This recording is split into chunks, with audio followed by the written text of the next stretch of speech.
खबरों में है दम। सबसे पहले हम रेवा इंडिया न्यूज़।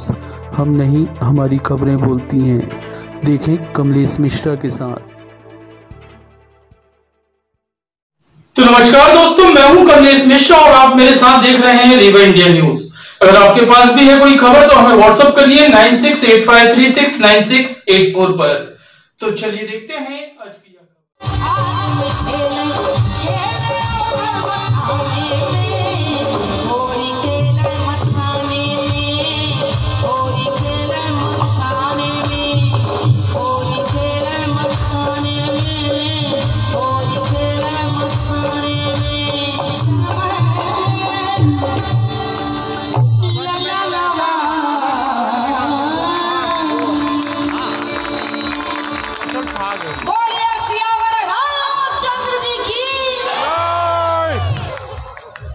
बसंत पंचमी से होली, फाग, चैती सब गाने की परंपरा प्रारंभ हो जाती है।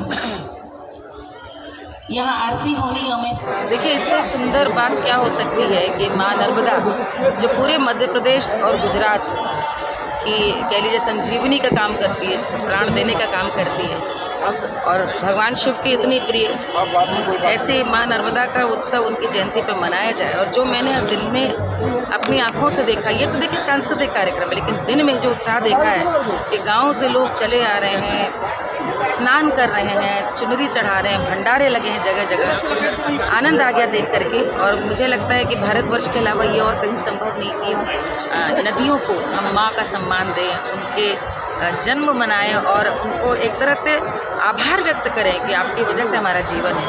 और तट पे जब गाना सामने नर्मदा मैया देख रही हो तो आप समझ सकते हैं कि एक वातावरण इतना आध्यात्मिक और भक्तिमय हो जाता है। और अभी तो मौसम भी हम कलाकारों का प्रिय मौसम है, बसंत आ गया, तो बसंत आ गया तो हमने होली, फाग और प्रयास किया कि चूँकि धार्मिक भक्ति भाव का कार्यक्रम है, इसलिए मैंने अपनी सारी प्रस्तुति शिव पर, राम पर, भगवान कन्हैया पर, उन्हीं पर आधारित रखी और मुझे लगता है अच्छा लगा।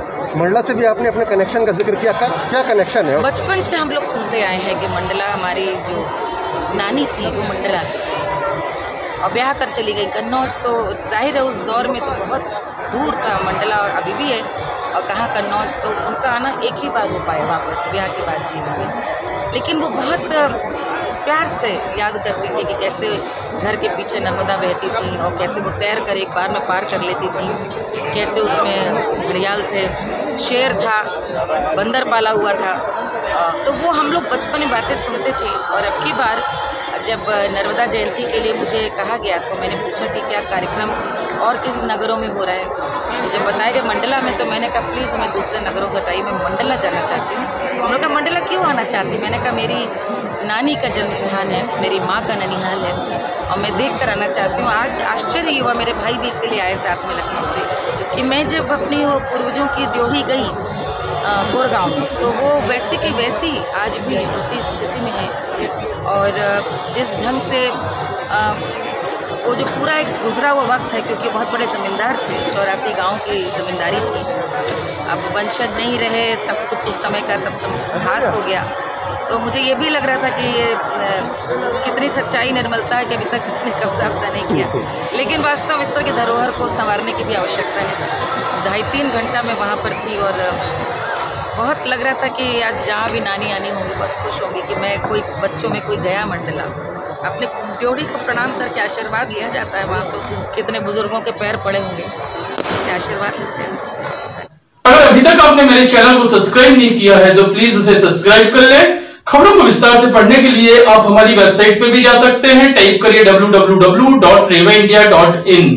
अगर आपको हमारी खबरें पसंद आए तो उसे लाइक और शेयर करना ना भूलें। तब तक